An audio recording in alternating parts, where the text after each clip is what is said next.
오늘의 주제 1. 크리에이터의 챗GPT 활용법 2. 자격증 공부를 위한 챗GPT 활용법 저 같은 경우에는 한 4가지 정도 일상생활에 쓰고 있는 부분들을 한 4가지 정도 이제 뽑아왔는데 첫 번째는 이게 좀 이렇게 업무에 따라서 좀 다르게 뽑았어요. 네. 첫 번째는 이제 크리에이터로서의 업무, 콘텐츠를 만든다. 콘텐츠를 만들 때. 예를 들어 제가 만드는 콘텐츠는 뭐 아까 말했듯이 뭐 PPT 콘텐츠나 아니면은 뭐 영상이라든가 오디오라든가 뭐 이런 것들인데 이거 하려면 주제 찾기가 되게 힘들어요. 제일 어렵죠. 주제를 찾기가. 정하는 거. 네. 근데 챗 GPT한테 뭐 트렌드라든가 그러니까 예를 들어서 뭐 생산성과 관련된 여러 세부 주제 중에 요즘에 각광받는 게 뭐가 있을까? 이런 거를 이렇게 또 세부적으로 물어볼 수 있더라고. 그래서 뭐 요즘 트렌드나 주제의 어떤 세부적인 것들, 그 다음에 주제가 정해졌다면 그 다음에 자료조사 같은 부분들, 적절한 뭐 통계 자료라든가 이런 것들, 사례라든가 그런 것들을 찾는데 시간을 굉장히 줄여주고.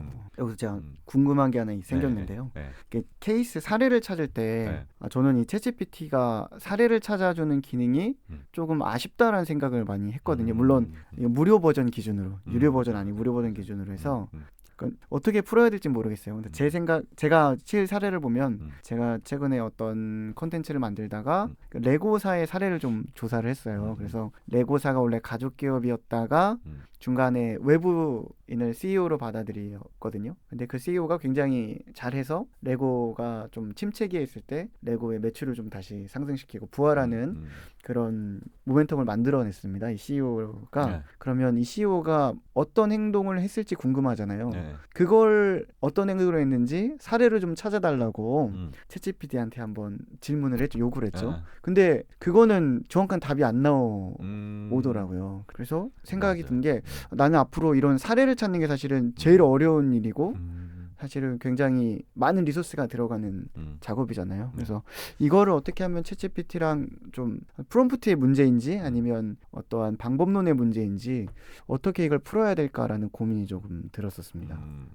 저는 좀 그런 생각이 들었는데 챗 GPT가 나한테 답변해주는 말은 이미 세상에 나와 있는 말이에요. 그렇죠. 이미 보편적으로 많이 알고 있는. 왜냐면 얘가 학습하는 것들이 인터넷에 나와 있는 텍스트를 학습하니까 결국에는 디지털 기반의 정보가 남아있어야 학습하고 말을 해주는데 이게 구체적으로 되고 되게 세분화될수록 인터넷에 떠도는 자료가 없는 거예요.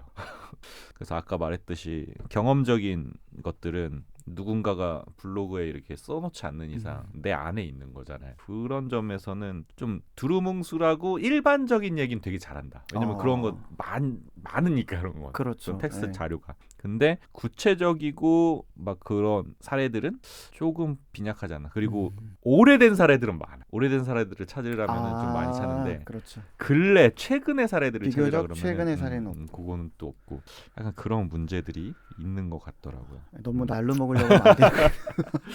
그래서 결국에는 저는 약간 좀 신문 기사 사례를 많이 찾는 것 같아요. 그 몇 단계를 거치는 것 같아요. 사례를 찾으려면 일단 어떤 기사를 좀 정리해 달라고 하고 기사를 몇 개 이렇게 딱 추천해 주면은 기자들은 항상 그 분야에 한 20년, 30년 그 분야만 바라봤던 사람들이기 때문에 그렇죠. 네. 기사를 쓰다 보면은 키워드 한두 개가 사례로 이용될 만한 키워드들이 이렇게 걸리잖아요. 뭐 그러다 보니까 예전에 이런 일이 있었구나. 요거 자세히 찾아가지고 이제 사례를 알아봐야 되겠다. 그래서 그런 식으로 해서 몇 단계를 좀 거쳐가는 것 같아요. 근데 처음 시작은 이제 기사에서 시작하는 것 같아요. 안 그러면 그냥 사례 찾으려고 그러면은 쉽지 않아요.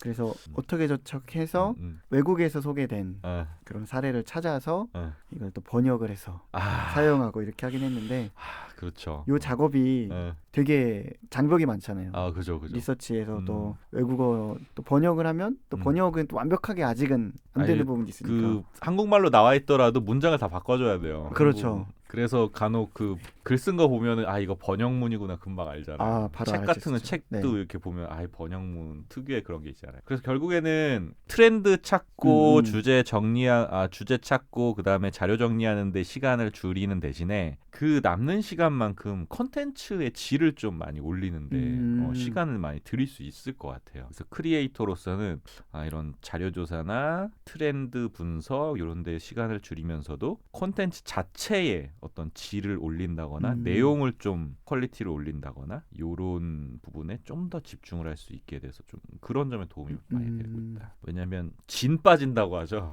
자료조사가 전 제일 진이 빠져요. 제일 진이 빠지는데 진 빠지는 일을 안 할 수 있으니까 너무 좋다는. 그리고 좀 제가 지금 입장에서 가장 현실적으로 도움이 많이 되는 부분은 자격증이. 자격증이요? 네, 자격증. 요즘에 준비하는 자격이 몇 개 있어요. 왜냐면 저는 자격증 공부하고 이런 거 자격증 자체가 뭐 돈 벌려고 자격증을 따는 게 아니고요. 네. 사회에 나와가지고 뭘 새로운 걸 공부하고 싶어요. 그러면은 학원을 다니거나 뭐 해야 혼자서 공부하는 게 너무 힘들잖아요. 근데 새로운 걸 공부하고 싶을 때는 항상 자격증을 찾아봐요. 목표도 필요하고 계기도 필요하니까. 왜냐면 자격증을 공부한다는 건 결국에는 이제 목표가 있으니까. 그렇죠. 네. 그걸 이렇게 달성하는 어떤 눈에 보이는 이제 가시적인 목표가 있는 거죠. 그러니까 공부의 효율이 오르고 두 번째는 자격증이 있다는 거는 그 자격증을 취득하기 위한 공부 방법이 체계적으로 이미 다 나와 있다는 거예요. 그렇죠. 과목도 나와 있고 네. 뭐 이론서도 나와 있고 문제도 나와 있으니까 그러니까 내가 그 분야에 대해서 가장 쉽고 체계적으로 공부할 수 있는 길은 자격증을 공부하는 방법이다. 혼자서 여기서는 중요한 거 전제는 혼자서입니다. 혼자서 공부할 때는 자격증이 좋다고 생각하는데 요즘에 제가 준비하는 자격증이 관광통역 안내사 자격증. 관광통역 안내사. 그래서 영어랑 일본어 이 두 가지를 좀 공부하려고 해요. 목적은 뭐냐면 저는 뭐 나중에 이제 나이 먹고 이렇게 하면은 그런 거 하고 싶어요. 외국인들 이제 오는 뭐 게스트하우스 같은 거 하면서 거기서 또 여행 정보도 이렇게 해주고. 왜냐면 제가 예전에 외국에 나가서 했을 때 뭐 홈스테이 하거나 이랬을 때 거기서 했던 그런 상호작용들이 너무 좋았어요. 그리고 현지인이 소개하는 뭐 여행지라거나 현지인이 알려주는 뭐 문화라던가 이런 것들이 되게 뜻깊게 느껴졌었거든. 뭐 딱 맞는 표현 아닙니다만은 뭐 문화 해설사 약간 그런 이런 느낌이죠. 느낌으로 생각하면 되겠네요.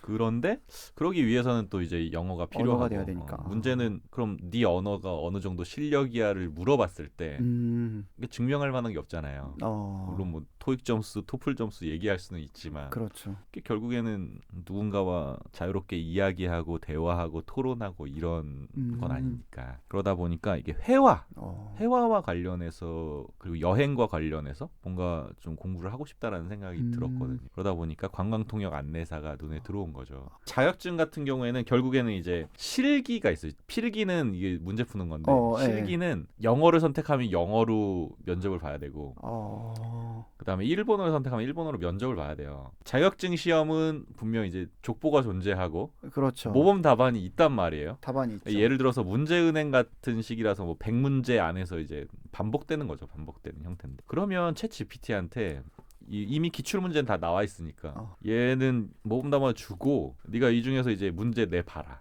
제가 문제를 낼 거 아닙니까? 질문을 역으로 나한테 할 거 아닙니까? 그럼 제가 거기에 맞춰서 모범 답안을 쭉 얘기해요.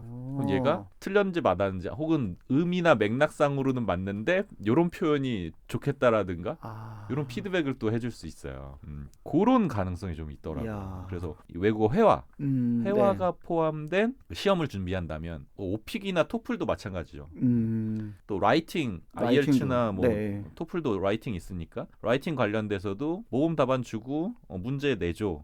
걔가 문제 내주면은 내가 써서 보내주면 또 피드백 해주고 하는 경우가 있으니까 거의 뭐 필수가 됐다고 봐야 될 것 같은데요. 그래서 결국에는 자격증을 준비할 때 그런 식으로 활용하면 수 있겠다. 이게 비싼 학원비 내지 않고도 그렇죠.